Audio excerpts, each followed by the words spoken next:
Hi, my name is Aanchal and welcome back to my channel Satya English classes. और आज का हमारा टॉपिक है प्रोनाउंस। तो लेट्स लर्न। इसकी डेफिनेशन है प्रोनाउन की, the words that are used in place, या हम कह सकते हैं in lieu of nouns, are called pronouns. Actually ये वो वर्ड्स होते हैं, वो शब्द होते हैं जो संज्ञा की जगह पे आते हैं, किसी के भी नाम की जगह। जैसे अगर मेरा नाम आंचल है तो मैं अपने लिए शी बोल सकती हूँ। अगर किसी बॉय का नाम है, मान लो कोई भी नाम है, राज है, तो मैं वहां पे ही बोल सकती हूँ। कोई प्लेस है इंडिया तो मैं इट बोल सकती हूँ। तो इसके एग्जाम्पल्स होते हैं आई, शी, ही एंड वी। तो ये हमारे सब प्रोनाउंस हैं। बार बार आपको कुछ रिपीट ना करना पड़े किसी भी नाम को, उसकी जगह रेपिटेशन को अवॉइड करने के लिए हम प्रोनाउन का यूज करते हैं। अब प्रोनाउन के यहाँ पे मैंने कुछ एग्जांपल पूरा एक प्रॉपर सेंटेंस में लिखा है। जैसे एक सेंटेंस है राम इज अ स्टूडेंट। यहाँ पे तो राम क्या है, नाउन है। लेकिन अब मुझे बार बार रिपीट ना करना पड़े तो मैंने नाउन, राम की जगह जो नाउन है उसकी जगह मैंने यहाँ पे ही ले लिया। तो he studies in RJ convent school. तो ये जो राम की जगह मैंने ही लिया है, now this is my pronoun. अब प्रोनाउन के हमारे और भी एग्जाम्पल्स होते हैं। अगर मैं ये कह सकती हूँ कि जैसे I live in India, it is a beautiful country. अब I live in India, India एक नाम है और मैंने उसकी जगह इट लिया नेक्स्ट सेंटेंस में, it is a beautiful country, तो इट हो गया मेरा pronoun. Similarly we can frame many sentences like this. अब प्रोनाउन एक्चुअली हमारे 9 टाइप्स के होते हैं, तो इनके जरा टाइप्स एक बार हम देख लेते हैं। Personal pronouns, possessive pronouns, reflexive pronouns, emphasising pronoun, demonstrative pronouns, interrogative pronoun, distributive pronoun, relative pronoun and indefinite pronoun. तो ये हमारी सारी टाइप होती है प्रोनाउन की। तो सबसे पहले हमें पर्सनल प्रोनाउन को यहाँ पे समझना है कि पर्सनल प्रोनाउन क्या होते हैं। उसके लिए मैंने आपके लिए एक बॉक्स यहाँ पे एक है हमारे पास, उसको समझते हैं। सबसे पहले हमें समझना पड़ेगा इन सब का मतलब, ताकि जिनको भी कोई डिफिकल्टी रहती है उनको क्लियर हो। जैसे आई, आई का मतलब होता है मैं। वी, वी का मतलब होता है हम। यू का मतलब होता है तुम या आप। यू को आप सिंगुलर एक के लिए भी यूज कर सकते हो और यू को हम प्लूरल ज्यादा के लिए भी यूज कर सकते हैं। जैसे अगेन तुम या आप कह सकते हैं। ही का मतलब होता है वह, शी का मतलब होता है वह और दे का मतलब होता है वे। अब ये जितने भी यहाँ पे हमने प्रोनाउंस लिखे ये सब एज अ सब्जेक्ट स्टार्टिंग में आते हैं सेंटेंस के, ये एंड में नहीं आ सकते, ये सेंटेंस के शुरुआत में ही आते हैं। देन अब आई से क्या बनता है उसको हम समझ लेते हैं। आई से बनता है मी, आई से मी मतलब मुझसे। वी से बनता है अस, अस मतलब हमसे। यू अगर सिंगुलर है तो यू से यू ही बनेगा, ये इसमें नो चेंज है। तो यू को हम तुमसे या आपसे कह सकते हैं। अगेन अगर यू आप as a plural term use करो, प्लूरल के फॉर्म में यूज करो तो भी तुमसे या आपसे ही कहेंगे। ही को हम कह सकते हैं हिम, मतलब उससे, ये लड़कों के लिए आता है। एंड देन शी, ये गर्ल्स के लिए आता है, हर, इसका मतलब हुआ उससे। और दे से बनता है देम, मतलब उनसे। ये जो ऑब्जेक्ट है ये हमेशा आप ध्यान रखना एंड में आता है, बस क्योंकि यू अनचेंज है, यू स्टार्टिंग में आ सकता है, वरना ये जितने भी वर्ड्स हैं ये सेंटेंस के एंड में आएंगे। अब यहाँ पे कंफ्यूजन रहता है कई लोगों को, जैसे कई बार आपने रॉन्ग इंग्लिश सुनी होगी, कई बार हम कह देते हैं मी एंड माई फ्रेंड्स, हम ऐसे बोल देते हैं, ठीक है, me and my friend go to park या कुछ भी ऐसा, मी एंड माई फ्रेंड। तो ये गलत है, क्योंकि मी ऑब्जेक्ट है, वो सेंटेंस के शुरू में आ ही नहीं सकता, वो गलत है। तो हमें यहाँ पे आई लेना पड़ेगा। जैसे मैं बोल सकती हूँ my friends and I, my friends and me या me and my friends both are incorrect. Me starting में आ ही नहीं सकता, वो ऑब्जेक्ट है, बस ये हमें ध्यान रखना है। ये सेंटेंस के एंड में आएंगे, सिर्फ यू आप सेंटेंस के शुरुआत में ले सकते हो। देन नेक्स्ट, इन्हीं से, आई से जैसे मी बनता है तो आई से माई और माइन भी बनता है, इसे हम कहते हैं पोजेसिव। जैसे इसका मतलब होता है माई और माइन का मतलब मेरा। अब वी से बनता है हम और अस, और आवर और आर्स, ये भी हमारा वी से ही बनता है, इसका मतलब होता है हमारा। देन यू से बनता है योर या योर्स, मतलब तुम्हारा या आपका। अगेन यू से योर या योर्स, तुम्हारा आपका, ये प्लूरल में भी यूज होता है। देन ही से हिम बनता है तो हिज भी बनता है, इसका मतलब होता है उसका। शी से यहाँ पे हर बनेगा तो हर और हर्स, इसका मतलब है उसका। और यहाँ पे दे, दे से बनता है देम, तो यहाँ पे बनेगा देयर या देयर्स, मतलब उनका। तो ये पहले अगर हमें हिंदी समझ आएगी then only we will be able to use these in our sentences properly, क्योंकि कुछ सेंटेंसेस हैं जहां पे हमें इनका मीनिंग नहीं क्लियर होगा तो we won't be able to use them. तो ये समझना बहुत जरूरी है। अब जो हमने यहाँ पे टाइप देखी थी पर्सनल प्रोनाउंस, तो सबसे पहले इसी बॉक्स में मैं आपको क्लियर कर सकती हूँ व्हाट आर पर्सनल प्रोनाउंस, तो एक बार उनको देख लेते हैं। तो अब हम अपनी फर्स्ट टाइप को यहाँ पे समझते हैं, पर्सनल प्रोनाउंस को। पर्सनल प्रोनाउंस एक्चुअली अगर हम इस बॉक्स के अकॉर्डिंग देखें तो हम यहाँ पे इसे यहाँ तक डिवाइड कर सकते हैं अपने पर्सनल प्रोनाउंस को। पर्सनल मतलब जो हम अपने लिए खुद के लिए ज्यादातर यूज करते हैं।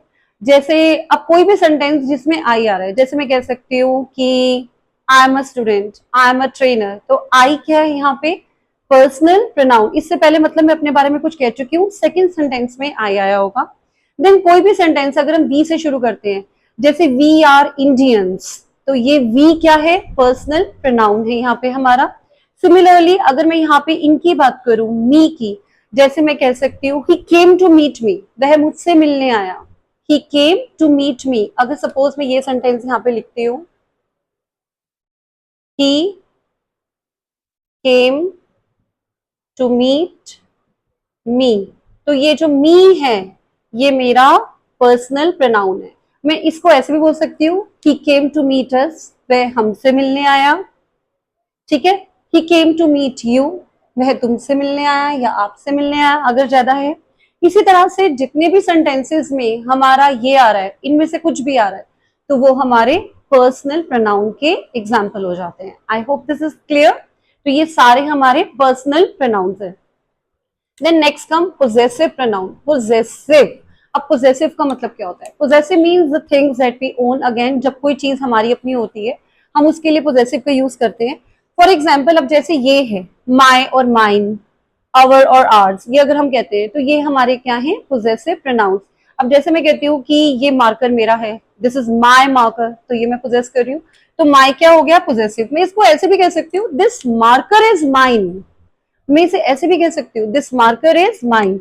मैं ये भी बोल रही हूँ this is my marker, this is my pen, तो माई क्या हो गया मेरा पर्सनल प्रोनाउन। या दिस पेन इज माइन, ये पेन मेरा है, तो अगेन यहाँ पे माइन क्या हो गया personal pronoun. This is our house, ये हमारा घर है, दिस हाउस इज आर्स, ये एंड में आएगा। फिर ये घर हमारा है, दिस हाउस इज आर्स, ये एंड में आता है। जैसे दिस इज योर बुक, ये तुम्हारी बुक है, दिस बुक इज योर्स, ये एंड में आएगा। अगर मैं यहाँ पे कहती हूँ अगेन यहाँ पे है दिस इज हिज बैग, ये उसका बैग है, दिस बैग इज हिज, ये वाला हिज एंड में आएगा। तो जब भी हम ये वाले वर्ड्स लेते हैं ये सेंटेंस के एंड में आते हैं, इसका आपको ध्यान रखना है, और ये बीच में आ सकते हैं like this the example I have quoted, तो you can practice like this. So ये हुए हमारे पोजेसिव प्रोनाउंस। और इसी तरह लास्ट में हमारा बनता है कि जैसे हमने यहाँ पे बनाया था दे से देम, तो दिस इज देयर बुक या दीज बुक्स आर देयर्स, तो ये हमने यहाँ पे देयर्स को यहाँ पे अपना कंप्लीट कर दिया। तो यहाँ पे हमारे प्रोनाउंस यहाँ पे दो कंप्लीट होते हैं। अब हम अपनी यहाँ पे बाकी की टाइप्स को समझते हैं। हमारी नेक्स्ट टाइप है reflexive pronoun and emphasizing pronouns. इन दोनों टाइप को समझने में कई बार कंफ्यूजन रहती है कि ये इनमें डिफरेंस क्या है, तो उसे को आज क्लियर करेंगे। सबसे पहले इनको समझने के लिए एक चीज समझनी पड़ेगी कि इनमें जब भी हम इन प्रोनाउन की बात करते हैं हमें सेल्फ या सेल्फ को ऐड करना पड़ता है अपने वर्ड में, अपने प्रोनाउन में हमें सेल्फ या सेल्फ को ऐड करना पड़ता है। और जो सेल्फ है वो ज्यादातर एक के साथ आता है। जैसे आप कह सकते हो माई, तो माई से बना माई सेल्फ, माई एक है, एक के लिए आता है तो सेल्फ आएगा माई सेल्फ। अब जैसे मैं कहती हूँ ही से बना हिम, तो बन गया हिम सेल्फ। देन शी से बना हर, उससे बना हर सेल्फ, ये सिंगुलर के लिए आ रहा है सेल्फ वर्ड। लेकिन जब आप सेल्व्स लेते हो ये प्लूरल के लिए आता है। जैसे दे, ये ज्यादा के लिए हो गया, तो दे से क्या बना देम, और देम से क्या बना देम सेल्व्स। वी से बना आर, और आर से क्या बना आर सेल्व्स। तो इनके एग्जाम्पल्स आपको क्लियर होने चाहिए। माई से माई सेल्व्स, और अगर हम कहते हैं आर तो आर सेल्व्स। ये ध्यान रखना है जब सेल्व्स आता है ये हमेशा प्लूरल को इंडिकेट करता है। तो जब भी हम अपने प्रोनाउन में सेल्फ या सेल्व्स ऐड करते हैं तो वो रिफ्लेक्सिव या एम्फेसाइजिंग प्रोनाउन में कन्वर्ट होते हैं। लेकिन डिफरेंस क्या है दैट अभी मैं आपको क्लियर कर देती हूँ। अब रिफ्लेक्सिव प्रोनाउन कौन से होते हैं? रिफ्लेक्सिव प्रोनाउन वो होते हैं जैसे फॉर एग्जाम्पल मैं कहती हूँ I applied makeup on my self. अब यहाँ पे आप एक चीज समझना, बात हो रही है आई की, सब्जेक्ट जिसकी बात हो रही है वो मेरा सब्जेक्ट है और ये एंड में आया, ये मेरा ऑब्जेक्ट है। तो जब सब्जेक्ट और ऑब्जेक्ट सेम ही चीज से रिलेशन रखता है तो वो होता है हमारा रिफ्लेक्सिव प्रोनाउन। मैंने इन दोनों का कनेक्शन दिया है कि मैंने खुद से, जैसे यहाँ पे हम कहते हैं कि मैंने मेकअप लगाया अपने आप पे, जैसे मैं कह रही हूँ I applied makeup on my self, तो सब्जेक्ट के साथ ऑब्जेक्ट कनेक्टेड है और ये एंड में आएगा। एक पहचान है इन दोनों सेंटेंस, एम्फेसाइजिंग और रिफ्लेक्सिव प्रोनाउन में एक डिफरेंस है कि रिफ्लेक्सिव में सेल्फ वाला जो वर्ड है माई सेल्फ प्रोनाउन वो एंड में आएगा। एक और एग्जांपल है इसका, शी हर्ट हरसेल्फ, उसने खुद को जैसे चोट पहुंचाई, तो शी हर्ट हरसेल्फ। अब यहाँ पे शी से ही हर बना हुआ है और हर सेल्फ आ गया, तो ध्यान रखना है कि ये जो हर सेल्फ है ये एंड में आ रहा है। जब ऐसा कोई वर्ड सेल्फ वाला एंड में आता है वो रिफ्लेक्सिव प्रोनाउन होता है। देन नेक्स्ट है they solve the problems themself. अब दे से देमसेल्फ बना, तो दे से ही देमसेल्फ को हम यहाँ पे कनेक्ट कर रहे हैं, देमसेल्फ आ गया, तो ये देमसेल्फ क्या है मेरा यहाँ पे रिफ्लेक्सिव प्रोनाउन। तो ये हमें ध्यान देना है कि रिफ्लेक्सिव प्रोनाउंस में ये एंड में आता है हमारा सेल्फ वाला वर्ड, तो वो होता है रिफ्लेक्सिव प्रोनाउन। अब एम्फेसाइजिंग में क्या डिफरेंस है? एम्फेसाइजिंग का मतलब होता है जब आप किसी चीज पे जोर दे के कहते हो, थोड़ा सा एम्फेसाइज कर रहे हो, वर्ड में ही अपने आप का है मीनिंग दे रहा है कि जब हम किसी बात पे जोर देते हैं, जैसे कि मैं कहती हूँ I myself lost the keys. अब आई के साथ ही माई सेल्फ आ गया, ये एंड में नहीं आएगा, ये सब्जेक्ट के साथ ही आ गया, आई के साथ ही। अब बात अपनी हो रही है, आई माई सेल्फ, मैंने खुद से चाबी खो दी, तो आई माई सेल्फ ये साथ में ही आएगा, वो होता है एम्फेसाइजिंग। देन नेक्स्ट है she herself completed the project, she के साथ ही हरसेल्फ आ गया, ये जोर देके जब हम कहते हैं तब ये साथ में ही आता है। देन नेक्स्ट है यहाँ पे राज हिमसेल्फ बुक द टिकट्स, राज ने खुद टिकट बुक की, तो राज हिमसेल्फ। तो यहाँ पे एक चीज बहुत क्लियर है, दोनों में डिफरेंस ये है, रिफ्लेक्सिव प्रोनाउन में हम ये सेल्फ वाला वर्ड एंड में लेते हैं, उसका कनेक्शन लेकिन होता सब्जेक्ट से, बस एंड में आता है, और इस वाले में हम साथ में ही ले लेते हैं सेल्फ वाला वर्ड सब्जेक्ट के। बस ये डिफरेंस अगर आपको क्लियर हो गया तो रिफ्लेक्सिव और एम्फेसाइजिंग प्रोनाउन, आई होप आप में को इस पे कोई डाउट नहीं रहेगा।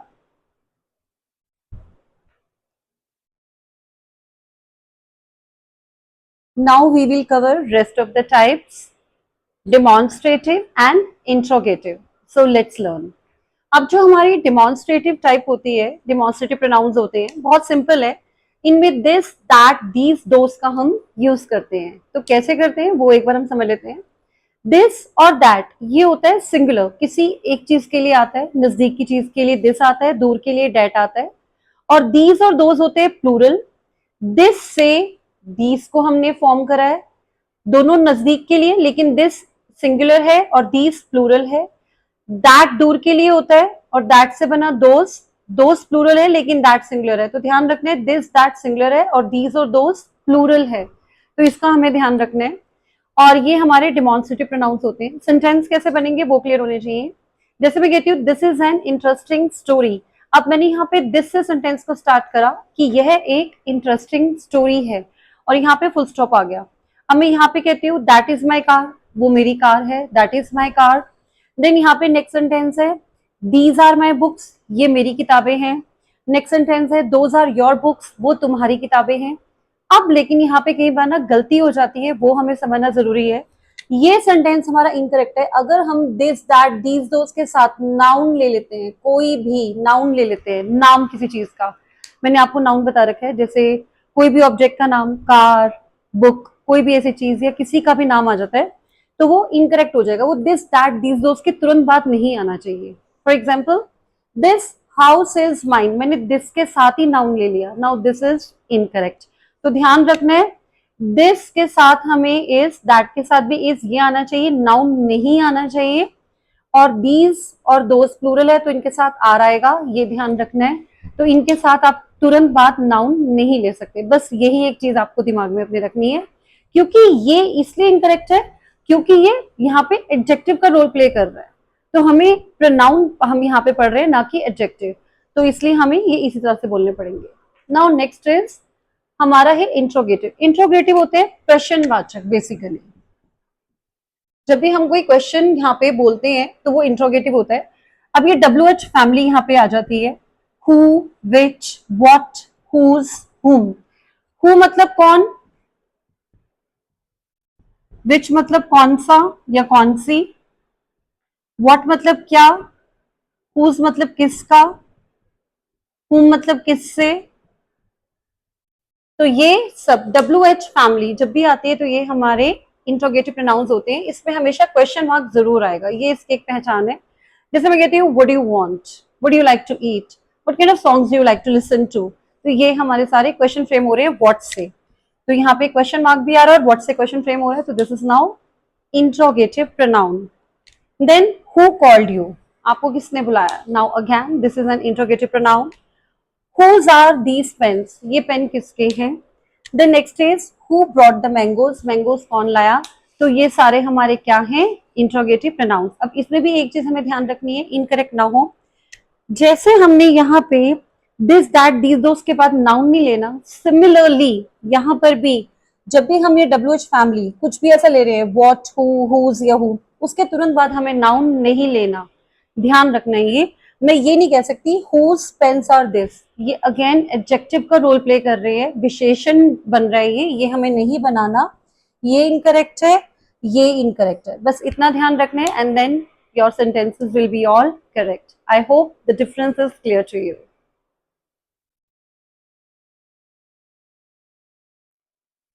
Now we will learn about distributive and relative pronoun. So let's learn. Now distributive pronouns कौन से होते हैं। distributive pronouns होते हैं जिसमें each, either, neither और none ये सब आता है, ये होते हैं हमारे distributive pronouns। इसका मतलब थोड़ा समझ लेते हैं। each का मतलब होता है एक की बात कर रहे हैं हम, हर एक, बेसिकली एक की बात हो रही है। ईदर मतलब बेसिकली हम यहाँ पे चॉइस दे रहे हैं दो में से किसी एक की, तो यहाँ पे दो में से किसी एक की बात हो रही है, चॉइस मिल रही है। नीदर बात दो की हो रही है लेकिन दोनों में से चॉइस कोई भी नहीं है। जैसे मैं कहती हूँ neither of you can go out, तो दोनों ही नहीं जा सकते, यहाँ पे हमने दोनों के लिए मना कर दिया। तो नीदर बेसिकली दो के लिए आता है लेकिन हम यहाँ पे कोई चॉइस नहीं दे रहे। ईदर में we have a choice out of two. And then none मतलब कोई भी नहीं, नन का मतलब कोई भी नहीं।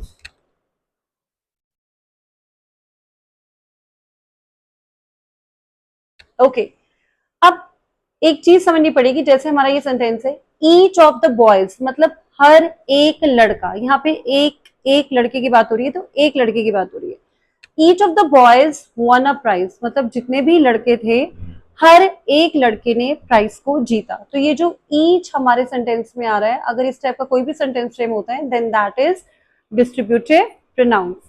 Then next is either of these books cost rupees 200. Now out of two books कोई एक बुक है जिसकी कॉस्ट 200 आ रही है, तो हमने यहाँ पे ईदर लिया, यहाँ पे दो में से किसी एक बुक की बात हो रही है। Then next is neither of you can participate in competition, दोनों में से कोई भी कॉम्पिटिशन में पार्ट नहीं ले सकता। यहाँ पे दो की बात हो रही है लेकिन यहाँ पे दोनों को ही हमने मना कर दिया। We don't have any choice, either में दो में से एक में चॉइस होती है, नीदर में दोनों में नहीं होती।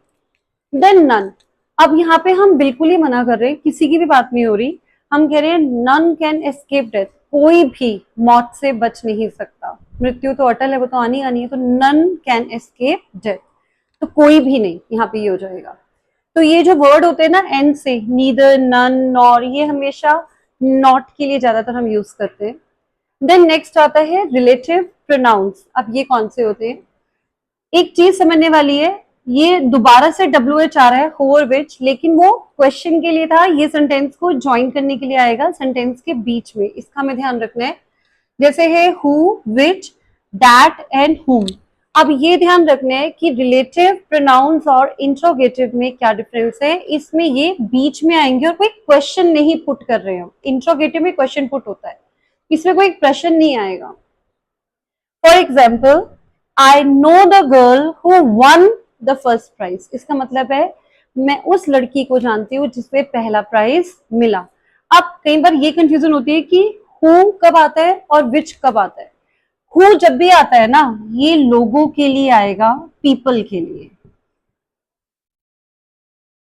ये हमेशा हमें पता होना चाहिए। हम यहाँ पे विच नहीं कह सकते, which won the first prize, that will be incorrect. तो हु जब भी आता है ये लोगों के लिए आएगा, आई नो द गर्ल, तो ये लड़की के लिए आया यहाँ पे।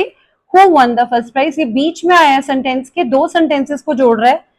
मैं इसे ऐसे भी बोल सकती थी, इसका आप एग्जाम्पल एक बार देख सकते हो। मैं ऐसे भी बोल सकती हूँ, I know the girl, she won the first prize. अब ये दो अलग अलग सेंटेंस है, यहाँ पे फुल स्टॉप आ गया, I know the girl, then next है sentence, she won the first prize. मैंने दोनों को ज्वाइन करने के लिए फुल स्टॉप को यहाँ से रिमूव करा है और मैंने हु लगा दिया। तो यही फर्क है इस सेंटेंस का, और ये सेंटेंसेस बहुत अच्छे माने जाते हैं। तो यहाँ पे ये सॉर्ट ऑफ कंजंक्शन भी वर्क कर रहे हैं। तो यहाँ पे इसे हम हु को हमने सेंटेंस के बीच में ले लिया, ये फुल स्टॉप रिमूव करके, तो यहाँ से शी भी हट गया। तो ये सेंटेंस कुछ इस तरह से फ्रेम हुआ है, I have join two sentences. Then next is, I want to give the necklace which I bought yesterday. अब जो ये विच आया है, इसको हम यहाँ से इरेज कर देते हैं। ओके, जैसे हु लोगों के लिए आता है, अब ये जो हमारा विच है ये किसके लिए आता है? ऑब्जेक्ट्स के लिए, चीजों के लिए। ये बहुत क्लियर होना चाहिए। ये एक बहुत ही कॉमन ग्रामेटिकल एरर है विच स्टूडेंट्स मेक, तो इसको हमें ध्यान रखना है, ये गलती ना हो। I want to give the necklace, अब नेकलेस के लिए हमने यहाँ पे विच लिया है। मैं वो नेकलेस गिफ्ट करना चाहती हूँ जो मैंने कल खरीदा था, तो नेकलेस के लिए हमने विच लिया है, और यहाँ पे गर्ल के लिए हु लिया है। ये डिफरेंस क्लियर होना चाहिए, एंड कोई क्वेश्चन पुट नहीं हो रहा, इसीलिए ये रिलेटिव प्रोनाउंस है। The next is, I have a dress, मेरे पास ड्रेस है, that is red in colour. अब मैं अगेन ये ध्यान देना, दो दो सेंटेंसेस ज्वाइन हो रहे हैं। जैसे मैं कह रही हूँ I have a dress, it is red in colour, तो मैंने दो सेंटेंसेस को ज्वाइन करने के लिए दैट लगा दिया और इट को रिमूव कर दिया। I have a dress that is red in colour, तो दैट भी हमने सेंटेंस ज्वाइन करने के लिए लिया। The players whom you met are the best, players जिनसे आप मिले वो बेस्ट है। तो यहाँ पे हमने whom मतलब जिससे, यहाँ पे आपको मीनिंग क्लियर हो जाएगा। आई नो द गर्ल, जिसने पहला प्राइज लिया। I want to give the necklace which, जो मैंने कल खरीदा था, दैट भी जो की सेंस दे रहा है। And then the players home, जिससे आप मिले थे वो बेस्ट है। तो यहाँ पे हमें हिंदी में भी मीनिंग क्लियर हो गया और ये दो सेंटेंस को ज्वाइन करें। आई होप ये आपको दोनों pronoun, distributive and relative pronouns दोनों क्लियर हो गए होंगे। Okay, now only the last type of pronouns is left, and that is indefinite pronoun. So let's learn about it. Indefinite pronoun कौन से होते हैं? जिनमें जब भी हमें ये words दिखते हैं, some, both, ये काफी सारे हैं, everyone, all, anyone, none, many, something, someone, some से जितने भी word बन रहे हैं, few, most, nobody, everybody, much, no one, nothing, several, अगर ऐसा कोई भी वर्ड हमें विजिबल हो रहा है अपने सेंटेंस में, these all come under what? Indefinite pronouns. For example, यहाँ पे हम एग्जाम्पल देख सकते हैं, जैसे some people like to travel peaceful places, मतलब जो कुछ लोग हैं वो पीसफुल, शांति वाले जो जगहें हैं उन्हें घूमना पसंद करते हैं। तो some people like to travel peaceful places। अब यहाँ पे जो some आ रहा है, now this is what? Indefinite pronoun. Next example is, Has anyone seen my books? क्या किसी ने मेरी कोई, मतलब क्या किसी ने मेरी किताबें देखी है? Anyone here is indefinite pronoun, anyone. Then next है, many of the books are sold out, काफी सारी किताबें जो है वो बिक चुकी हैं। तो many क्या है यहाँ पे? मेरा indefinite pronouns। आप यहाँ पे कोई भी सेंटेंस यहाँ पे बना सकते हैं। जैसे आप कह सकते हो, कोई भी सेंटेंस है, जैसे nobody has gone out, कोई भी बाहर नहीं गया है, तो nobody अगर मेरे सेंटेंस में आ रहा है। अगर मैं कहती हूँ यहाँ पे, मान लो हम कहते हैं कि few people prefer to write by hand, आजकल हम टेक्सटिंग बहुत करते हैं, टेक्स्ट करते हैं, तो few people today prefer to write by hand, तो few मतलब हम यहाँ पे कुछ लोगों की बात कर रहे हैं। देन इस तरह से आप कोई भी सेंटेंस बना सकते हैं, all of you are present today, ठीक है, all the students have completed their work, अगर ऑल आ गया ये भी हमारा इंडेफिनेट प्रोनाउन है। तो कोई भी ऐसा वर्ड अगर आ रहा है सेंटेंस के अंदर तो वो इंडेफिनेट प्रोनाउंस में हमारे कन्वर्ट हो जाते हैं। तो I hope this concept of pronouns is clear to you. In case of doubts, you can leave your comment in the comment box and hope you like the video. Thank you.